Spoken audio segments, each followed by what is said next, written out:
नमो अरिहंताणं नमो सिद्धाणं नमो आयर्याणं नमो वज्रायाणं नमो लोये सव्वसाहुणं मङ्गलं भगवान् वीरो मङ्गलं गौतमो गणी मङ्गलं कुन्दकुन्दार्यो जैन धर्मोऽस्तु मङ्गलम् सर्वमङ्गलमाङ्गल्यं सर्वकल्याणकारकं प्रधानं सर्वधर्माणां जैनं जयतु शासनं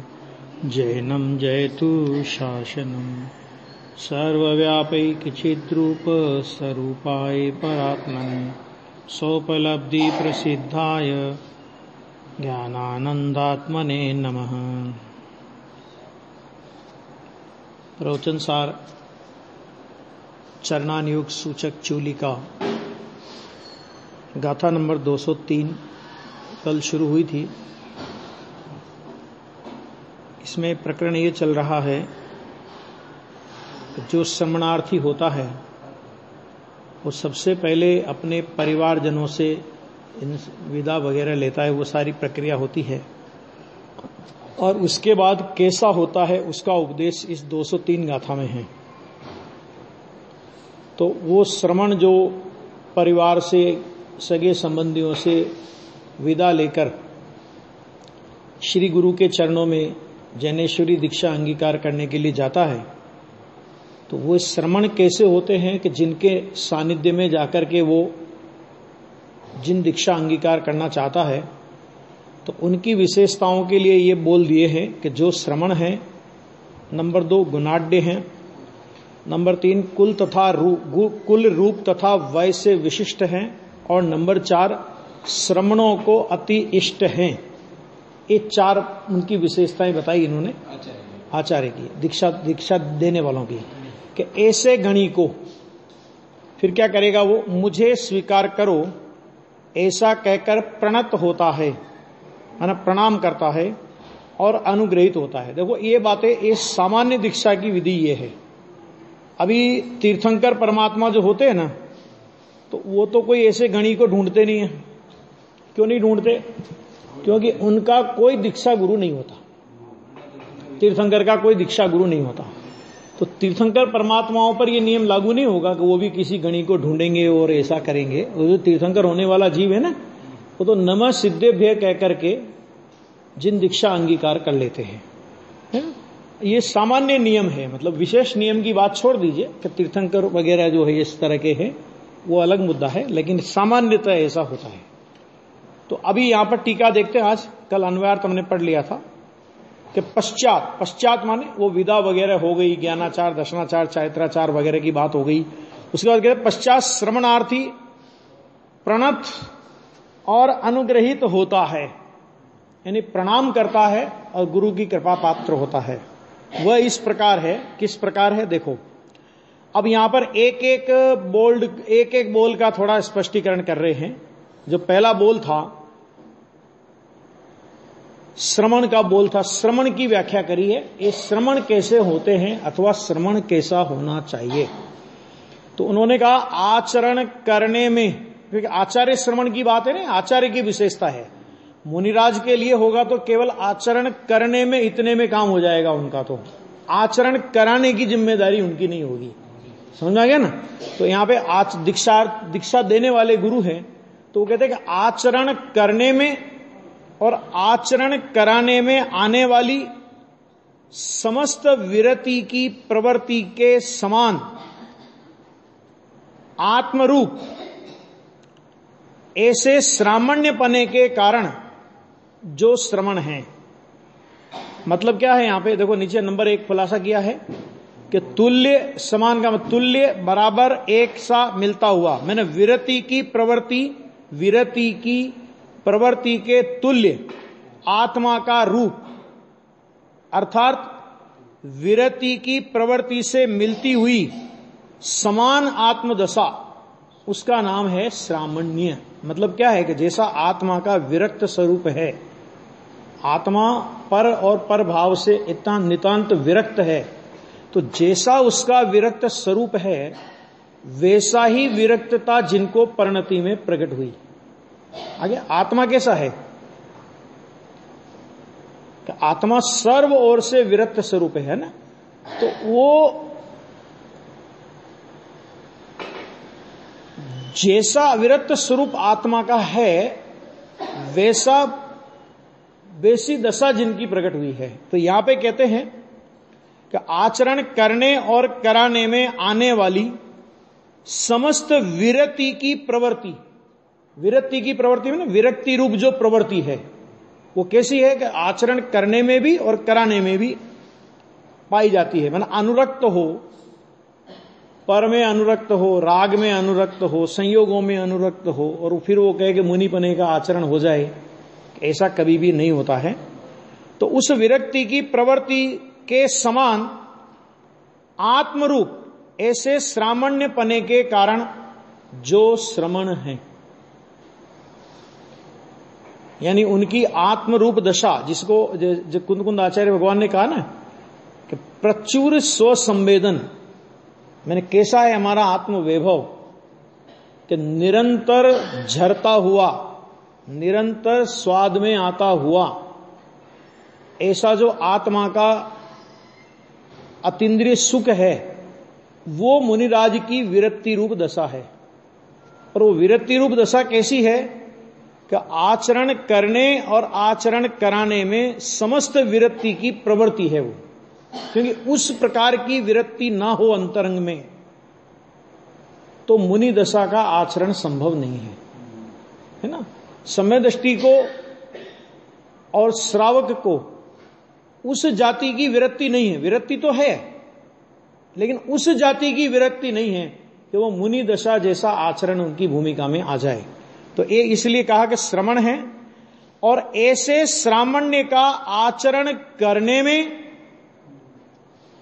और आचरण कराने में प्रवीण होने से, करने में भी प्रवीण है वे और आचरण कराने में भी प्रवीण है। क्या मतलब कि जिनको देखकर वो खुद इतने अनुशासित होते हैं, अपनी मुनि दशा के प्रति इतने सजग और सावधान होते हैं कि उनको देखकर किसी को भी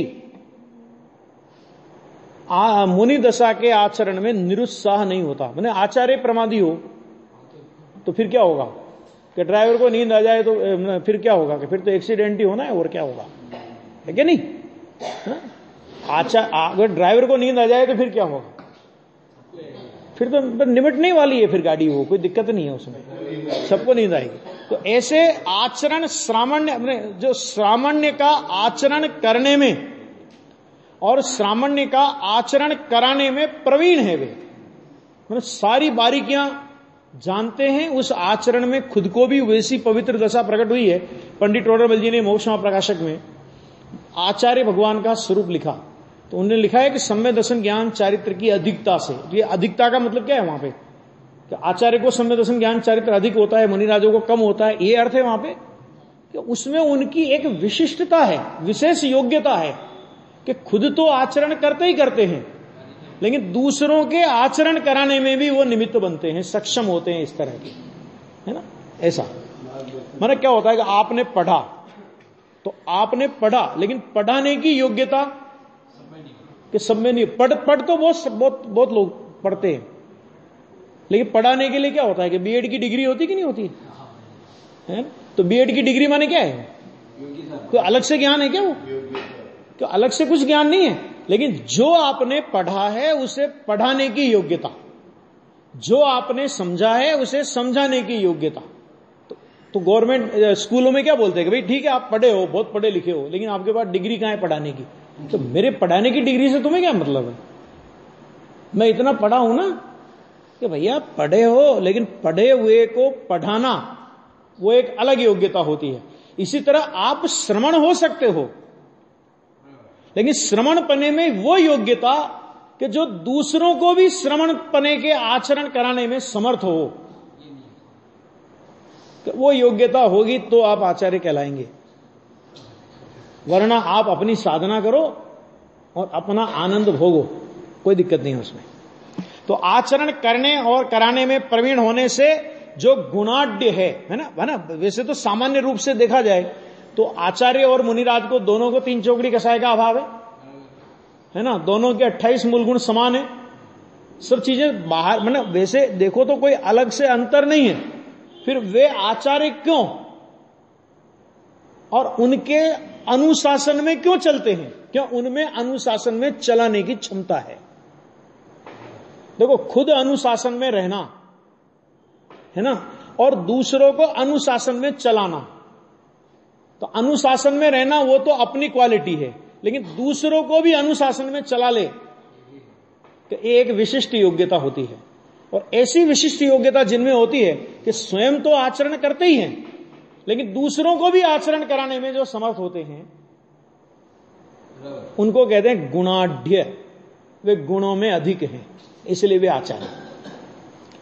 फिर क्या कहा अगला, दूसरा, वो एक एक शब्द पे ध्यान देना। उसके बाद लिया, अब उसके बाद क्या लिया उन्होंने, कहते वो सर्वलौकिक जनों द्वारा निशंकतया सेवा करने योग्य होने से, कुल क्रमागत और कुल क्रमागत मन कुल क्रम से उतर आने वाले क्रूरतादि दोषों से रहित होने से। मन क्या है कि सर्वलौकिक जन निशंकतया जिनकी सेवा कर सके, माने हीन कुल वाला नहीं होना चाहिए। आचार्य हो ना, इसलिए अपने यहां पर देखो 3 वर्ण होते हैं ना, तो 3 वर्ण को तो मुनि दीक्षा तक की अनुमति है, ब्राह्मण, क्षत्रिय और वैश्य। लेकिन क्षुद्र वर्ण, और उसमें भी खास तौर से अस्पृश्य क्षुद्र, तो उनको मुनि दीक्षा की योग्यता, मुनि दीक्षा की अनुमति नहीं दी है। क्यों नहीं दी है? क्योंकि वो लौकिक जनों द्वारा उनकी निशंकतया सेवा नहीं की जा सकती, है ना। अब कल कोई गंदगी साफ करता और वो मुनि बन जाए तो सारे आदमी कैसे उसको एकदम समझ में आ गया कि नहीं? भाई इतना समझना है इसमें। तो इसलिए कुल भी विशेष होना चाहिए। हालांकि कुल से धर्म का कोई संबंध नहीं है, लेकिन कुल से धर्म का संबंध नहीं होने पर भी मुनि दशा के योग्य धर्म जिनके जीवन में प्रकट हो, उनमें कुल की विशिष्टता भी अनिवार्य है। क्यों? क्योंकि अगर विशिष्ट कुल नहीं होगा और हीन कुल वाला होगा तो नियम से कुल क्रमागत नहीं बोलते अपन, भैया ये तो जातिगत विशेषता है इन लोगों की, क्या बताओ इनको, है ना। तो वो क्रूरतादि दोष उनमें पाए जाएंगे, है ना। जैसे कोई कसाई है, अब वो कसाई को मान लो कदाचित थोड़ा कोई माने वैराग्य का प्रकरण सुन के समझ लो वैराग्य आ भी गया थोड़ी देर के लिए, और वो गलती से बन गया, बना दिया, गलती से बन गया, जो भी कुछ हो गया, तो उसके परिणामों की जो क्रूरता है, वो क्रूरता कहीं न कहीं झलकेगी, वो सब नहीं चलेगा। क्योंकि ये मार्ग जितना पवित्र है, अंतरंग में भी पवित्र है और बहिरंग में भी पवित्र है ना। तो अंतरंग की पवित्रता तो अंतरंग में है ही, लेकिन बहिरंग पवित्रता भी कैसी अद्भुत होती है। तो उसमें लिया कि सर्वलौकिक जनों द्वारा, तो ये कि सर्वजनों लौकिक जनों द्वारा निशंकतया, मैं कोई माने संकोच नहीं हुआ उन्हें उनकी सेवा करने में, है ना। अब ऐसे कोई हीनकुल वाला बन गया तो थोड़ा संकोच तो होगा, है ना। तो निशंकतया सेवा करने योग्य होने से, और कुल क्रमागत मन कुल क्रम से उतर आने वाले क्रूरतादि दोषों से रहित होने से। क्रूरता नहीं हो, क्योंकि क्रूरता होगी तो क्या करेगा, वहां घर परिवार में था तो घर परिवार के लोगों पे क्रूरता दिखाता था, ठीक है। अब यहां घर परिवार नहीं है तो क्या करेगा कि संघ के महाराजों पे क्रूरता दिखाएगा, है ना। जो पीछी संयम का साधन था वो ठुकने पिटने का साधन हो जाएगी। समझ आ गया कि नहीं आ गया? ये होगा, ये नियम है कि देखो चोर चोरी से जाएगा, हेरा फेरी से नहीं जाएगा। ये नियम है कि अगर क्रूरता जो कुल ही क्रूर है तो क्रूरता के संस्कार वो मौजूद रहेंगे। और ऐसे सैकड़ों उदाहरण आते हैं अपने यहां पर। समझ में आ गया? किसी राजा ने किसी कन्या को सुंदर देख करके उससे विवाह कर लिया, है ना, और अत्यंत हीन जाति की थी, तो बाद में उसकी क्रूरताएं आई सामने। ये पुराणों में प्रसंग है ना। ऐसे ही तो यहां क्रूरतादि दोषों से रहित होने से जो कैसे हैं कि कुल विशिष्ट हैं, यानी जिनका कुल भी विशिष्ट होना चाहिए। आ गया? कुल विशिष्ट। देखो ये सब योग्यताएं हैं उनकी। फिर क्या कहा कि अंतरंग शुद्ध रूप का। अब ये बहुत मार्मिक है, ये तो बाहर की बात आई। अब देखना, ये रूप विशिष्ट की बात आई ना, तो रूप विशिष्ट का मतलब ऐसा शरीर से बहुत सुंदर दिखाई दे, ये कोई मतलब नहीं अकेला। शरीर से तो सुंदर हो ही, ठीक ठाक हो ही, लेकिन अंतरंग शुद्ध रूप का अनुमान कराने वाला। अंतरंग शुद्ध रूप क्या है कि मुनिराज की भूमिका के योग्य 3 कसाय चौकड़ी के अभाव वाली जो वीतराग प्रणति है, आ गया कि वो वीतराग प्रणति उनकी वो अंतरंग का शुद्ध रूप है। आइए आपकी समझ में, वो क्या है? अंतरंग का शुद्ध रूप। मुनि दशा कैसी होती है? तो वो 3 कसाय चौकड़ी के अभाव रूप। बहन श्री के शब्दों में कहें तो मुनि दशा माने भावलिंग, प्रचुर स्व संवेदन, वो मुनि का भावलिंग है। तो प्रचुर स्व संवेदन जहां प्रकट हो, अतीन्द्रिय आनंद की उग्र धारा जहां चलती हो, समझ आ गया? तो उस उग्र धारा अतीन्द्रिय अंतरंग में शुद्ध स्वरूप की शुद्ध स्वरूप के अनुभव की उग्र धारा चलती हो, माने प्रचुर स्व संवेदन भगवान आत्मा के शांत रस का वेदन प्रति समय चलता हो, तो उनका बहिरंग रूप कैसा होगा? कि सीधी सी बात है कि अगर अंतरंग में क्रोध है तो बहिरंग में क्या होगा? आंखें लाल लाल दिखेगी, भ्रुकुटियां तनी हुई दिखेगी नहीं दिखेगी? तो अपन क्या लेंगे, कैसा क्रोधी है? कि तुमको दिखा क्रोध करता हुआ? देखो ना इसका चेहरा, देखो चेहरे से डरावना लग रहा है। नहीं बोलते ऐसा? चेहरे से ही डरावना लग रहा है तो वो हालांकि देखो वो शरीर का परिणमन है, लेकिन शरीर का परिणमन और अंतरंग के कसाय भावों के निमित्त नैमित्तिक संबंध है। कि अंतरंग में क्रोध आदि परिणाम हो तो बहिरंग में उस प्रकार की चेष्टा दिखती है। कोई चापलूस हो ना, बहुत चापलूस है ना, तो मायाचारी वाला अंतरंग में बहुत कदम कदम पर मायाचारी हो तो आपके सामने बहुत मीठा बोलेगा। तो जो ज्यादा चापलूसी करता है समझ लेना उतना ज्यादा मायाचारी है। क्यों? क्योंकि तुम्हारी गलत बात को भी समर्थन कर रहा है। आपने गलत बोला, हां जी बिल्कुल सही है, फिर आपने अपनी बात को थोड़ा सुधारा, अरे मैं तो यही सोच रहा था साहब, वो तो आपके सामने बोल नहीं पाया, है ना। ऐसे जो चाटुकार होते हैं तो वो उनकी चाटुकारता वाणी से झलकती है ना। ये सब तो अंतरंग में अगर कषाय भाव है तो उसके अनुरूप बाहर की शरीर की स्थिति भी दिखाई देगी, उसका चेहरे का हाव भाव भी दिखाई देगा। तो मुनिराज को तो अंतरंग में ऐसा शुद्ध भाव का परिणमन चलता है कि वो तो शांति के हिमालय में मानो बैठे हों। समझ में आ गया? अब जब ऐसी अंतरंग की दशा होगी तो उनका बाहर उस शुद्ध रूप का अनुमान कराने वाला, गारंटी तो नहीं है कि बहिरंग में ऐसा बिल्कुल शांत, बिल्कुल एकदम ऐसा दिखाई दे रहा है, तो अंतरंग में ऐसी शुद्धि होगी ही, इस बात की गारंटी नहीं है।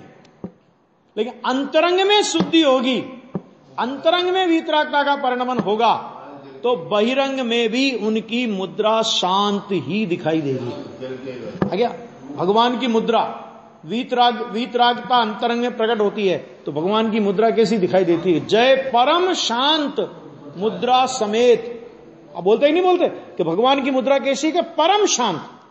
ऐसे मुनिराज की मुद्रा कैसी है कि तिन अथिर मुद्रा देख मृगजन उपल खाज खुजावते। उनकी मुद्रा इतनी स्थिर और इतनी शांत होती है कि मानो पत्थर की शिला हो गए हों। क्यों? क्योंकि अंतरंग में आत्मा, आत्मा में ठहर गया तो शरीर भी ऐसा स्थिर हो गया कि उनकी स्थिर मुद्रा को देखकर, और वो भी शांत,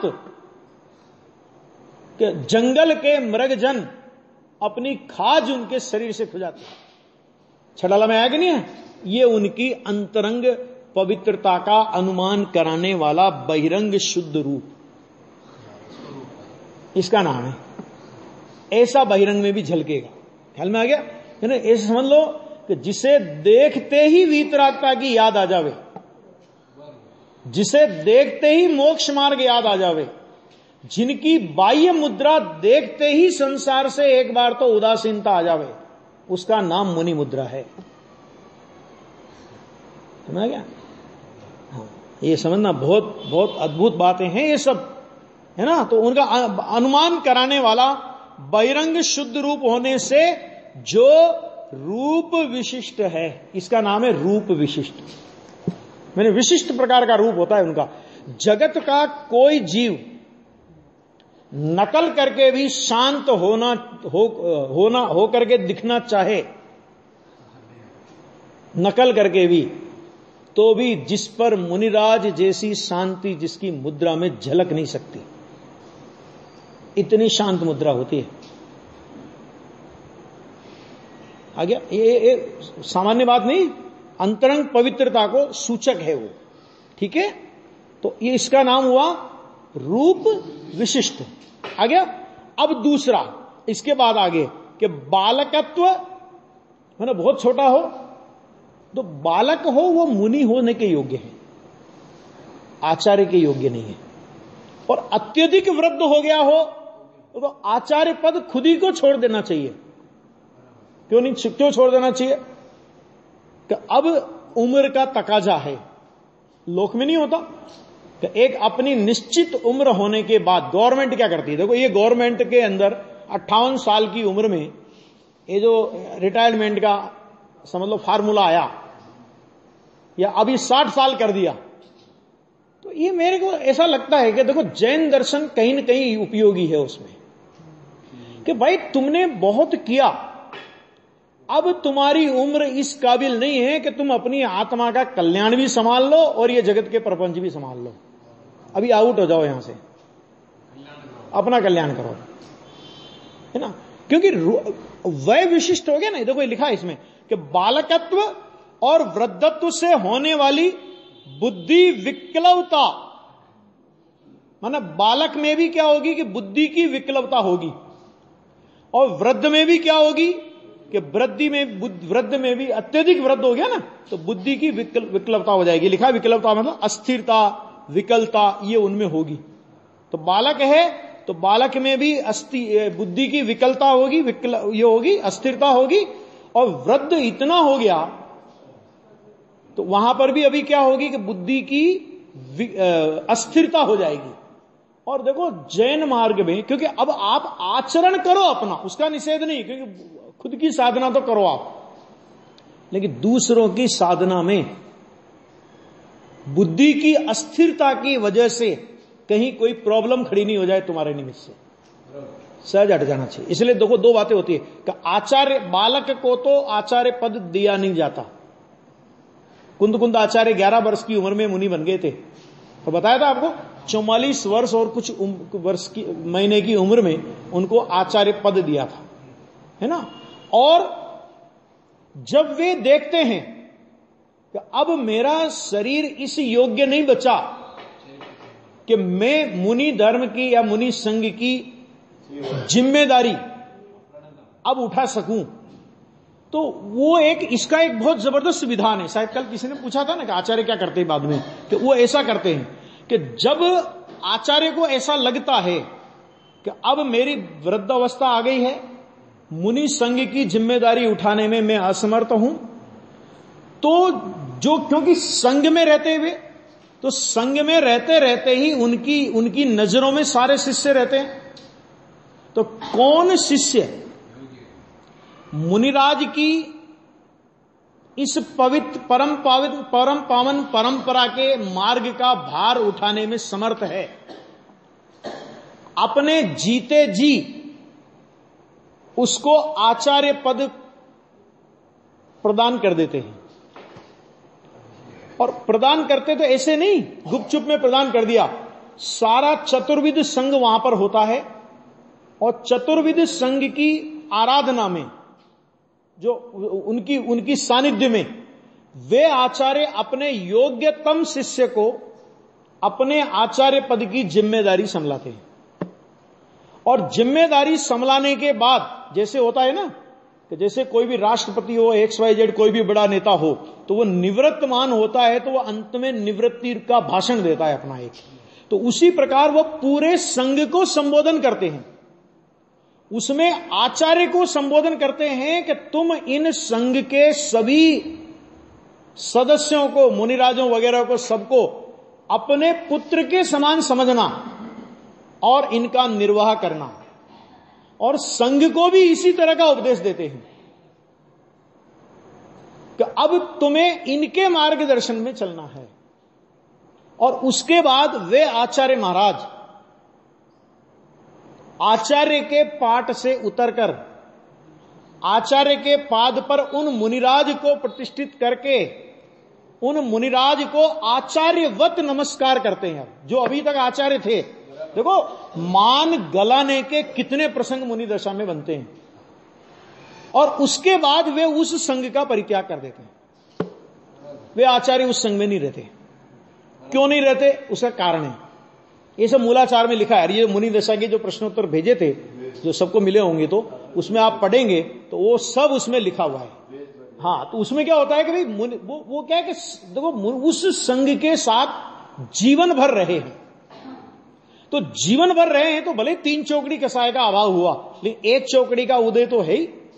तो किसी के प्रति थोड़ा बहुत लगाव तो हो ही जाता है, किसी के प्रति थोड़ा बहुत अलगाव भी हो सकता है ना। तो किसी के प्रति मेरा अंतरंग में कोई राग ना रहे, वो उस संघ से चले जाते हैं और संघ से जाकर के दूसरे संघ में जाते हैं। वे आचार्य के, मतलब अकेले तो रहेंगे नहीं, तो दूसरे संघ में जाएंगे। अब दूसरे संघ में जाएंगे तो दूसरे आचार्य उन्हें एकदम से स्वीकार नहीं करेंगे। तो आप हमारा अच्छा ठीक आ जाओ, एक तो बड़ा कम से कम, ऐसा नहीं कि वो उनकी अनेक प्रकार से परीक्षा करेंगे और परीक्षा करके जब उसको योग्य पाएंगे तो वो उस संघ में उनको स्थान देंगे और वहां रह करके फिर वो अपनी साधना करेंगे। ये इतना इतना इतना वो है सब, ये मूलाचार में लिखा है पूरा वो जो मुनि दशा के प्रश्नोत्तरों में क्या वो आचार्य महाराज कैसे संघ को उपदेश देते हैं, नवदीक्षित साधु, मैंने उनका सब कर्तव्य क्या, वो सब उसमें लिखा है। आप पढ़ोगे तो उसमें सब आपको मिलेगा। तो 2 बातें होगी कि बालक को दीक्षा दी नहीं जाती, वो नहीं आचार्य पद दिया नहीं जाता, मुनि हो सकते हैं वो आचार्य नहीं होंगे क्योंकि बुद्धि उतनी परिपक्व नहीं हुई है। और इनकी वृद्ध अवस्था है तो बुद्धि परिपक्व तो है, लेकिन अब वृद्ध अवस्था के कारण बुद्धि की विकलता हो गई है, माना याददाश्त नहीं रहती, स्मरण। भाई आखिर भले मुनि हो, केवल ज्ञान तो नहीं है ना, मुनि है ना, तो याद वो जो वृद्धावस्था जो अपना काम करेगी वो तो करेगी, उसमें क्या दिक्कत है। तो वो स्वेच्छा से बिना किसी अभिमान के करे मैं इतने साल तक आचार्य राम मेरे सामने में कैसे, तो ये नहीं है तरीका ये है जैसे पुराने जमाने में होता था कि नहीं होता था कि राजा अपना राज्य अपने पुत्र को संभलाकर, जब योग्य हो जाए पुत्र तो अपना राज्य अपने पुत्र को संभलाकर वन जंगल में चला जाता था। पुराने जमानों में क्षत्रियों में ग्रस्त दशा में राजाओं में यह परंपरा थी, सेठ या भी ऐसा ही करते थे। ठीक है, तो वही पद्धति मुनि दशा में भी है, मुनि मार्ग में भी वही पद्धति है। क्या कि आप अब हो गए, आपका हो गया, उम्र हो गई, अपना आचार्य पद दे दीजिए, इस तरह। तो बालकत्व और वृद्धत्व से होने वाली विकलवता का अभाव होने से, माना अब उनमें ना तो वो अत्यधिक बालक है और ना अत्यधिक वृद्ध है, आचार्य ऐसा होना चाहिए। एक, फिर उसके बाद अच्छा अब साहब चलो बालक भी नहीं है वृद्ध भी नहीं है, तो यौवन है, तो कि यौवन तो है लेकिन यौवन उद्रेक नहीं है उनमें, ये कहा। देखो ये, तथा यौवनोद्रेक की विक्रिया से रहित बुद्धि होने से, यौवनोद्रेक शब्द का प्रयोग किया है माने यौवन का जोश, यौवन की अतिशयता है ना, तो वो उनमें उसका उद्रेक नहीं होने से, यौवन के उद्रेक का अभाव होने से, इन्हें यौवनोद्रेक की विक्रिया से रहित बुद्धि होने से जो वय विशिष्ट है। इसका मतलब क्या हुआ कि उम्र की अपेक्षा से अत्यधिक बालक ना हो, अत्यधिक वृद्ध ना हो, युवा हो तो उसमें यौवनोद्रेक ना हो। आ गया? मैंने कितना गंभीर होना चाहिए ये आप सोच लो।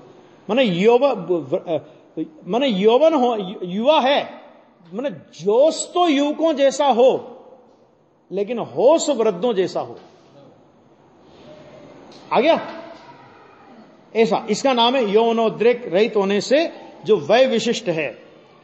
और उसके बाद यथोक्त श्रामण्य का आचरण करने में तथा आचरण कराने संबंधी पौरुषेय दोषों को निशेषतया नष्ट कर देने से, पौरुषेय दोष माने मनुष्य के लिए जो दोष संभवित है ना, वो मनुष्य के लिए जो दोष संभव है उस प्रकार के दोष उनकी भूमिका में निशेषतया उन्होंने नष्ट कर दिए हैं।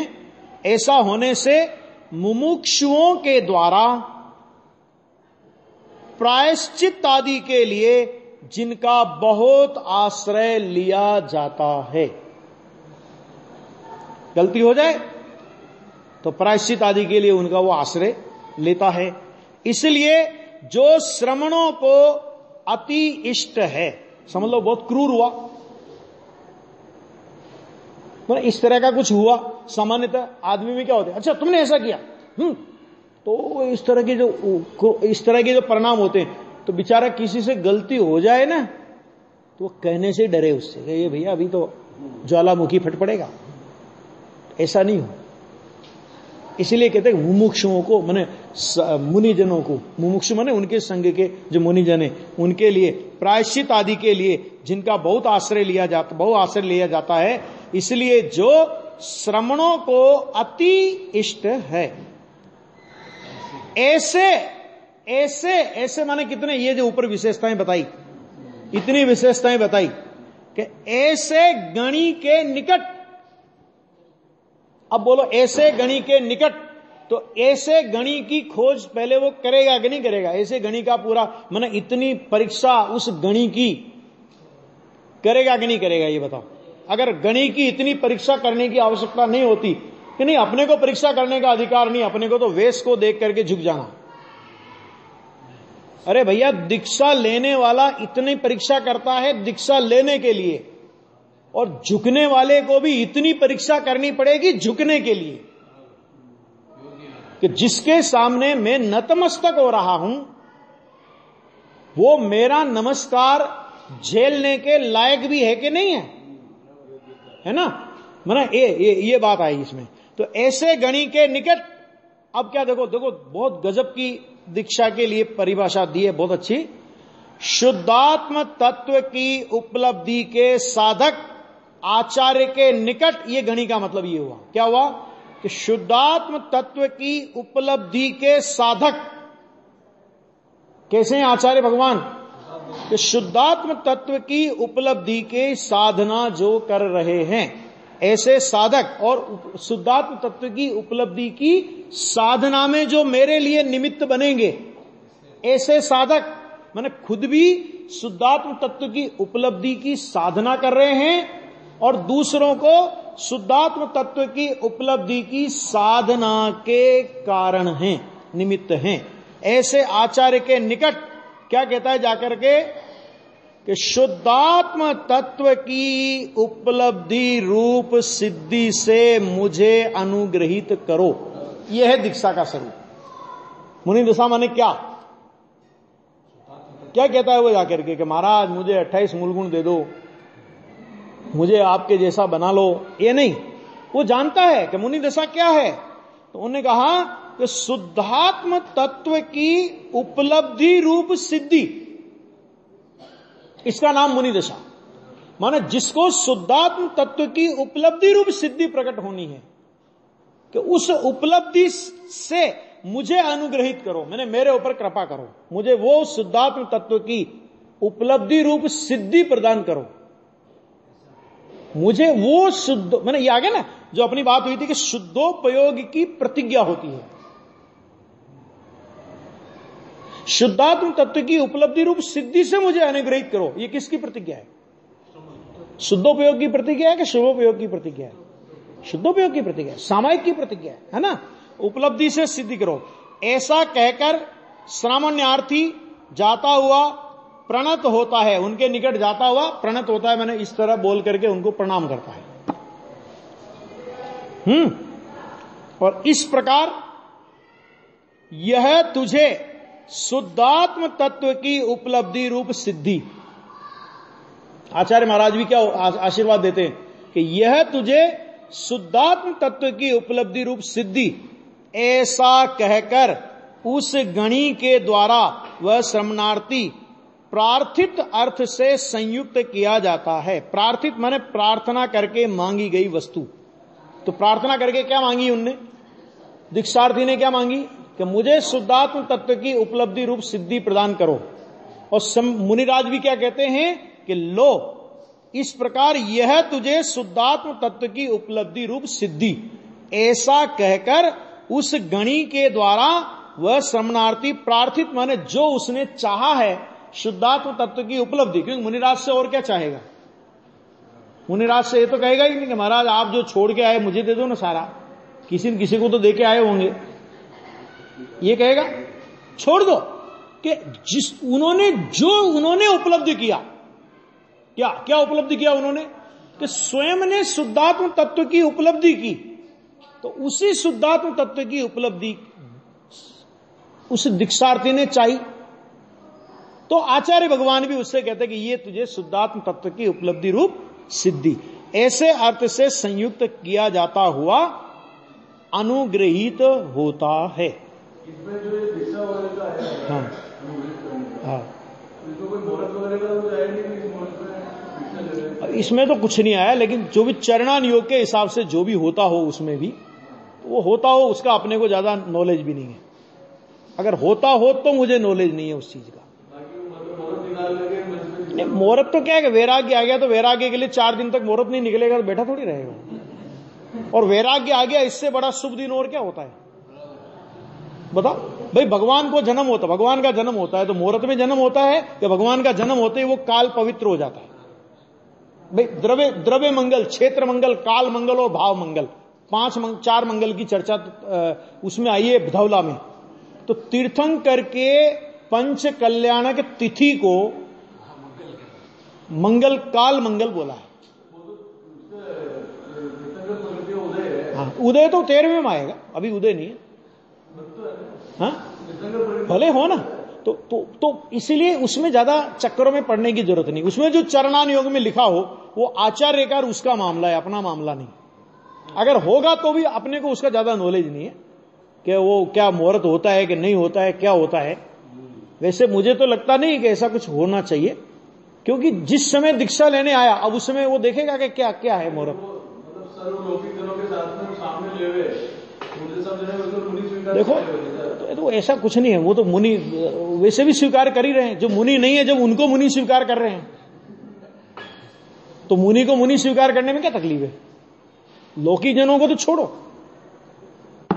है ना। फिर भी चरणान योग में अगर कोई इसका विधान हो, क्योंकि मूलाचार में ऐसा कोई पढ़ने में नहीं आया, और दीक्षा का कोई अलग कोई हो तो वो ज्यादा नॉलेज में अपने को नहीं है।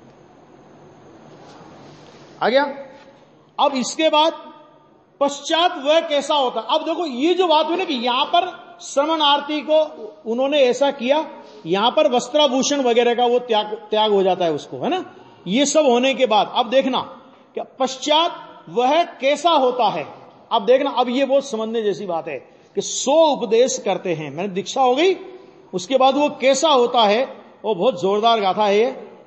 ना हम होमि परे सिम न मे परेणथि मज्जमिह किंचिम इदि निच्छिदियो जिनिंदो जादो सो जद जावरो वधरो पर नौन हूँ पर छेन मुझे मारो नथी कहीं पण जगे ए रीत निश्चित ने जितेंद्रिय साज रूप धर बने। वाह, बहुत बढ़िया गाथा। देखो, मैं दूसरों का नहीं हूं, आ गया, पर मेरे नहीं हैं। मैं दूसरों का नहीं, दूसरे मेरे नहीं, हम ना किसी के, कोई ना हमारा। आ गया। इस लोक में मेरा कुछ भी नहीं है, कुछ भी नहीं है इस लोक में मेरा। कुछ भी नहीं है मतलब क्या? कि अपनी आत्मा के अलावा कुछ भी नहीं है का मतलब आत्मा भी नहीं है ऐसा नहीं। कुछ भी नहीं है का मतलब आत्मा के अलावा इस लोक में मेरा कुछ भी नहीं है, परमाणु मात्र नहीं। अरे आता कि नहीं आता? 38 नंबर की गाथा में। हाँ, ऐसा निश्चयवान और जितेंद्रिय होता हुआ। जितेंद्रिय का मतलब क्या? कब इंद्रिय भोग तो छोड़ ही गए, इंद्रिय व्यापार को भी तिलांजलि देता हुआ अब अपनी आत्म स्वरूप में लीन हो जाता है। ये कह रहे हैं यहां पे, होता हुआ। फिर क्या कहते हैं? यथा जात रूप धर। इसके दो अर्थ हैं।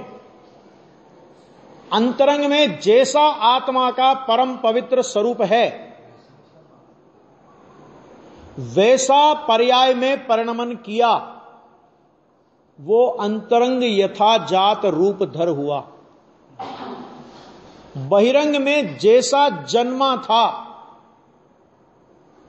वैसा नग्न दिगंबर वस्त्र का एक धागा भी जिसके पास नहीं,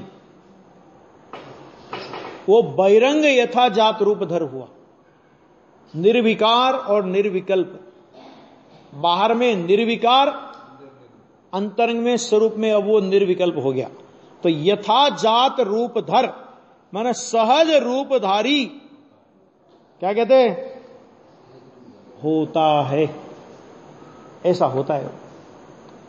कितनी स्पष्ट है। देखो, एक पूरा क्रम है कि नहीं है? ऐसा आया, गुरुजी कैसे होते, उनसे दीक्षा ली, दीक्षा लेने के बाद क्या किया? ये किया कि भाई मैं किसी का नहीं, कोई मेरा नहीं। और ऐसा जान करके जितेंद्रिय हो गया, मैंने इंद्रिय भोगों से विरक्ति हो गई थी। अब इंद्रिय व्यापार को भी छोड़ करके, इंद्रिय ज्ञान का भी लक्ष्य छोड़ करके भगवान आत्मा के अंतर ध्यान में लीन हो जाता है। और जब भगवान आत्मा के अंतर ध्यान में लीन हुआ, तो जैसा अंतरंग भगवान आत्मा का परम पवित्र स्वरूप है, मुनि दशा की वैसी पवित्रता उस जीव को अंतरंग में प्रकट होती है। वो ध्यान में सातवा गुण स्थान आता है ना, उसके पहले दीक्षा की सारी विधि हो गई। आचार्य ने कहा कि शुद्धात्म तत्व की उपलब्धि रूप सिद्धि से तुझे ये सिद्धि हो, वस्त्रादि का त्याग सब हो गया। उसके बाद सीधा ध्यान में, और ध्यान में ये चिंतन कि हम ना किसी के, कोई ना हमारा, मतलब भेद ज्ञान मूलक चिंतन करता हुआ अपनी शुद्धात्म स्वरूप में लीन हो जाता है। और शुद्धात्म स्वरूप में लीन होकर के उसको तीन कसाय चौकड़ी के अभाव की वीतरागी दशा प्रकट होती है। उसको बोलते हैं यथा जात रूप धर। और जैसा अंतरंग यथा जात रूप धर हुआ, तो पहले जो बाहर में यथा जात रूप धारण किया था, वस्त्रादि का परित्याग करके जो बहारंग में यथा जात रूप धारण किया था, ठीक है, केस लॉन्च वगैरह सब हो गया प्रक्रिया हो, कि वो जो यथा जात रूप धारण किया था, कि उस यथा जात रूप धर पर अंतरंग यथा जात रूप धर जब प्रकट हुआ, तब भूत निगम नय से उस नग्न दिगंबर दशा को अब यथा जात रूप धर कहा जाएगा। आ गया? तो अंतरंग में यथा जात रूप, तीन कसाय चौकड़ी का अभाव। बहिरंग में यथा जात रूप, कमंडल पीछी एक उपकरण होते, उसको भी प्रवचन सार में तो बाहर की बात हो, तो बहिरंग उपकरण, अगर उपकरण के रूप में अगर हम लोक में बोलते हैं, तो मुनिराज के पास दो ही उपकरण हो सकते हैं शरीर के अलावा। शास्त्र कभी कभी होता है, जरूरी नहीं हमेशा शास्त्र रहे ही रहे, एक शास्त्र हो सकता है, ठीक है। कमंडल सोच का उपकरण, पीछी संयम का उपकरण, नाकी पीछी आशीर्वाद का उपकरण और ना कमंडल पानी पीने और पिलाने का उपकरण। कोई उठा के पी जाए वो अलग बात है, लेकिन खुद नहीं पिलाते अपने हाथ से। कोई प्यासा मर रहा होगा जंगल में, मुनिराज अपने कमंडल में से पानी पिलाते नहीं है। क्यों? क्योंकि पीने और पिलाने का काम, खाने और खिलाने का काम गृहस्थों का है। मुनिराज आहार करते हैं तो भी वो अलग है, उनका आहार करना भी पुण्य बंध का कारण है। वो चर्चा तो आगे आएगी, आगे बात समझ में। इसी तरह जो पीछी होती है ना, तो वो पीछी संयम का उपकरण होती है, वो आशीर्वाद का उपकरण नहीं होती कि तेरे माथे पे पीछी डालता हूं मैं। ये नहीं है पीछे का उपयोग। भाव दीपिका में ऐसा लिखा कि पीछी कब तो उपकरण है और कब परिग्रह है। एक बहुत अच्छा चित्रण उसमें आया, बहुत गजब का। पंडित साहब जी ने लिखा, भागचंद जी, दीपचंद जी साहब ने, उन्होंने लिखा कि कोई पीछी, मुनिराज के पास पीछी है, तो पीछी से जंगल में है मुनिराज, उनको जहां बैठना है तो पीछी से जीवों का परिमार्जन करेंगे वो, कि कोई जीव वहां पर नहीं होवे, है ना। इसलिए आपको ना पीछी कितनी कोमल होती है कि किसी जीव पर भी लग जाए तो जीव की विराधना नहीं होती। तो उन जीवों का परिमार्जन करेंगे। लेकिन अगर उस शिला में कंकड़ पड़े हैं, समझ में आ गया, ये इस तरह की कोई चीजें पड़ी है, तो पीछी से कभी उसको हटाएंगे नहीं। अगर जीवों का परिमार्जन करने के अलावा मुनिराज उस पीछी से कंकड़ पत्थर भी हटा करके अपने बैठने उठने के स्थान को आरामदायक बनाने का प्रयास करे, तो वो पीछी नहीं होकर के परिग्रह हो गया। क्योंकि वो आपकी सुख सुविधाओं के लिए नहीं था, वो उपकरण है। उपकरण है माने तुम्हारी मुनि दशा में तुम्हारे साधक है, कि मुनि दशा में सोच संयम का उपकरण है, वो एक सोच का उपकरण है। अब जो सोच का उपकरण है उसे आपने प्याऊ बना दिया, और जो संयम का उपकरण है तुमने उसे आशीर्वाद धंधा, व्यापार धंधा चालू कर दिया उससे, ले आशीर्वाद। तो ये नहीं चलेगा।